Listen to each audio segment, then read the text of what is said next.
টিভারা চ্যানেলে সকলকে স্বাগত জানিয়ে শুরু করছি আজকে আমাদের ভিডিও। আজ আমরা দেখব 2025 সালে উচ্চ মাধ্যমিক সংস্কৃত যে পরীক্ষা হতে চলেছে সেই পরীক্ষার জন্য সাজেশন আজকে আমরা দেখে নেব। গদ্য পদ্য নাটক, সাহিত্যের ইতিহাস, এমনকি রচনা, ভাষা এবং ভাব সম্প্রসারণ এই সমস্ত জায়গাগুলো থেকে যে সমস্ত বড় প্রশ্নগুলি আসে সেই বড় প্রশ্ন সাজেশন আজকে আমরা দেখে নেব, যেগুলো ফাইনাল পরীক্ষার জন্য অত্যন্ত গুরুত্বপূর্ণ। এগুলোর মধ্যে অবশ্যই কমন পাবেই। মোট এখান থেকে 34 নাম্বার কমন অবশ্যই পাবে। তো চলো শুরু করি আজকে আমাদের ভিডিও।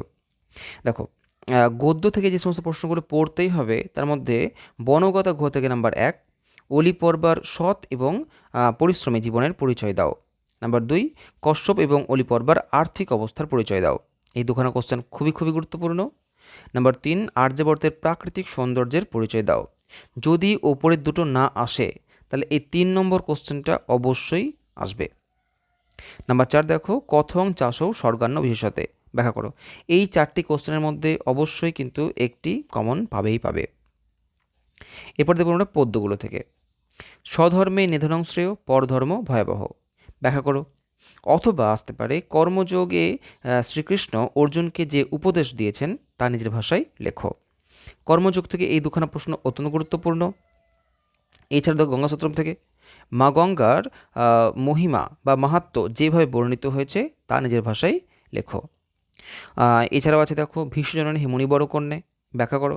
এই 4খানা কোশ্চেনের মধ্যে অবশ্যই একখানা অবশ্যই কমন পাবেই পাবে। নেক্সট আমরা দেখব নাটক থেকে। দেখো ইন্দ্র বর্মার চরিত্র। নাম্বার 2, কৌমুদীর চরিত্র। নাম্বার 3, ইন্দ্র বর্মা এবং কৌমুদীর কথোপকথন নিজের ভাষায় লেখো। আর 4 নম্বর দেখো আছে নায়িকা অপি যুগায়তে। এই 4টির মধ্যে অবশ্যই একটি কমন পাওয়া যাবেই। এরপর আমরা দেখব সমস্ত সাহিত্যের ইতিহাস থেকে। নাম্বার 1, দেখো মেঘদূত সম্পর্কে যার জন্য লেখো, অর্থাৎ মেঘদূত টিকা বা মেঘদূত সম্পর্কে যাই আসুক না কেন এইটা লিখলেই হবে। নাম্বার 2, দেখো প্রাচীন ভারতের গণিত চর্চা কেমন ছিল। নাম্বার 3, বরাহমিহির এর অবদান আলোচনা করো। নাম্বার 4, আর্যভট্টের অবদান আলোচনা করো। এই 4টির মধ্যে অবশ্যই সবচেয়ে বেশি গুরুত্বপূর্ণ যদি হয় তাহলে সেটা 1 নম্বরেরটা, 2 নম্বরে অবশ্যই 2 নম্বরেরটা, এগুলোর মধ্যে অবশ্যই কমন পাবেই পাবে। এরপর দেখো ভাষা। ভাষা থেকে দুখানা কোশ্চেনই প্রত্যেক বছর আসে।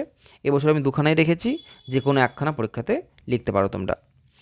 নাম্বার 1, দেখো ভারতীয় আর্য ভাষার কয়টি স্তর এবং কী কী, প্রতিটি স্তরে আলোচনা করো।